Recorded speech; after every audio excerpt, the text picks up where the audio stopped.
हर हर महादेव साथियों, आप सभी का मेरे चैनल लव यू जिंदगी में तहे दिल से स्वागत है। आप सुन रहे हैं अर्चना वर्मा की लिखी हुई कहानी तेरे संग यारा का 62वां भाग। इस कहानी में लिखी हुई 2 लाइन कोट्स जो कि आप लोगों को काफ़ी पसंद आ रही है, उसके लिए पहले तो धन्यवाद।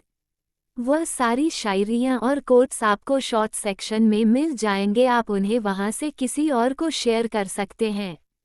कहानी को पसंद करने के लिए आप लोगों का बहुत बहुत धन्यवाद। इसी तरह से इसे अपने दोस्तों के साथ फेसबुक पर व्हाट्सएप पर शेयर कीजिए। प्रणव मुस्कान को लेकर बच्चों के बने हुए पार्क में आया। यहाँ पर बच्चों के खेलने की हर सुविधा उपलब्ध थी। मुस्कान को ऊंचे वाले झूले पर जाना था। शुरू में तो पलक में 1-2 बार रोकने की कोशिश भी की। मुस्कान, अभी तुम्हारी तबीयत ठीक नहीं है। क्या हुआ बेटा, तुम्हारी तबीयत को? पलक को आगे बोलने से पहले ही प्रणव ने पूछा। कुछ नहीं पापा, मैं बिल्कुल ठीक हूँ, मुझे उसे झूले पर जाना है। मुस्कान ने पलक की बात को नकार दिया था। पर वह झूला बहुत ऊंचा है, तुम गिर जाओगी। पलक ने झूले की ऊंचाई देखते हुए कहा। उसके चेहरे पर उसकी चिंता फैली हुई थी और कहीं ना कहीं प्रणव को भी यह चीज समझ में आ रही थी। वह खुद अकेले तो मुस्कान को इस झूले पर बैठने नहीं दे सकता था।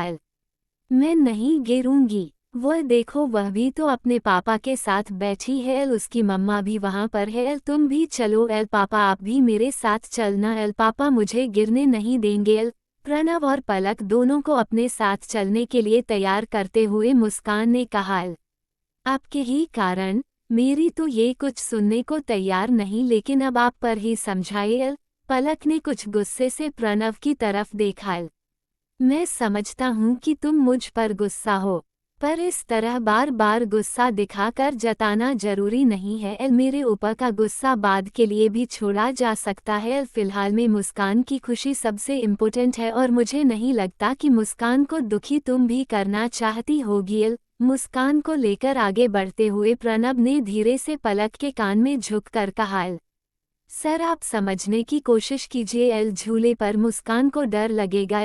पलक इन लोगों को रोकना चाहती थी। ये क्यों नहीं कहती कि तुमको डर लग रहा है? प्रणव ने एक मजाक उड़ाती हुई स्माइल पास करते हुए पूछा।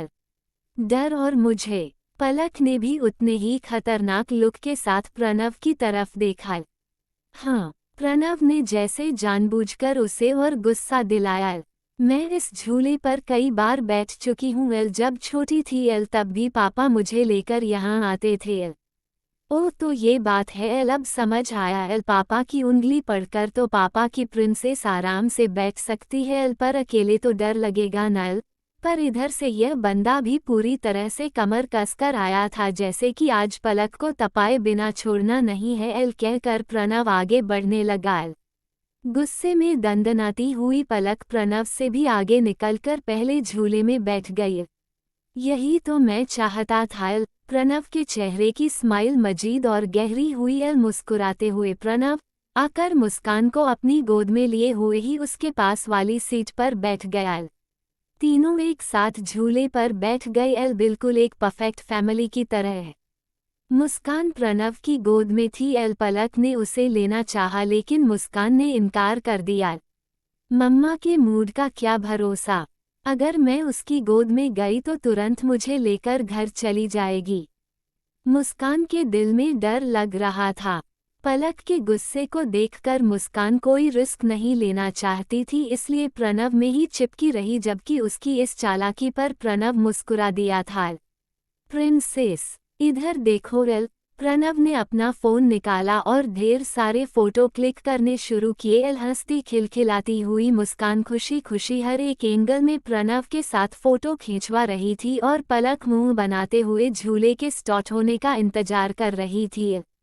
प्रणव ने आंखों के इशारे से मुस्कान को पलक को भी इधर खींचने के लिए कहा। मुस्कान पहले तो पलक के गुस्से को देखकर डर रही थी, लेकिन बार बार प्रणव के कहने पर उसने पलक से बहुत प्यार के साथ डरते हुए कहा। मम्मा तुम भी आओ ना, मुस्कान ने पलक का हाथ पकड़कर खींच लिया। मुस्कान की खुशी देखकर पलक को अब मना करते हुए भी नहीं बन रहा था। ना चाहते हुए भी पलक ने अपने होठों पर एक मुस्कुराहट सजा ली। झूले के स्टार्ट होते ही प्रणव ने अपना फोन जेब में रख लिया और मुस्कान को अच्छे से पकड़ लिया। झूला जैसे ही ऊपर गया मुस्कान को हल्का डर लगने लगा तो उसने अपनी बाहें प्रणव के गले के आसपास लपेट लिए।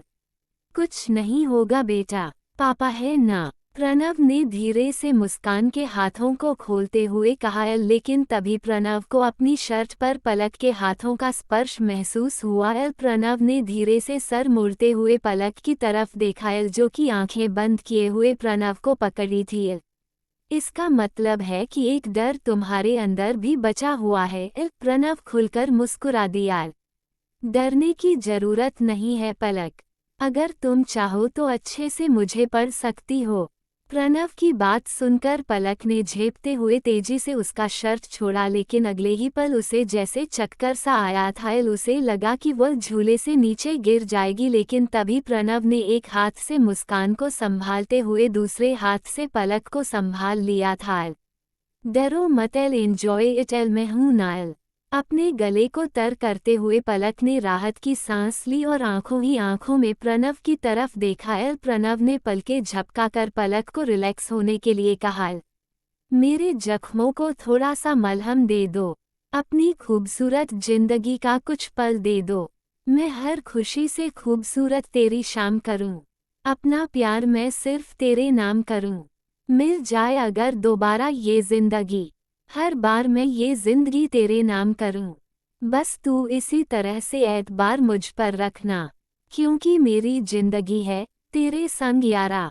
इतना आसान था ये जिंदगी का सफ़र और कितना मुश्किल, पर इस मुश्किल सफ़र में ये कुछ पल राहत के थे। आगे क्या होगा जाने के लिए बने रहे अगले भाग तक। तब तक के लिए वीडियो को लाइक और चैनल को सब्सक्राइब करना मत भूलिएगा। इस पाठ में भी लिखी हुई शायरी का शॉर्ट्स आ चुका है। कुछ चाहिए, स्वस्थ रहिए, मस्त रहिए और यही यूट्यूब पर मिलते रहिए। मिलते हैं अगले पाठ के साथ। हर हर महादेव।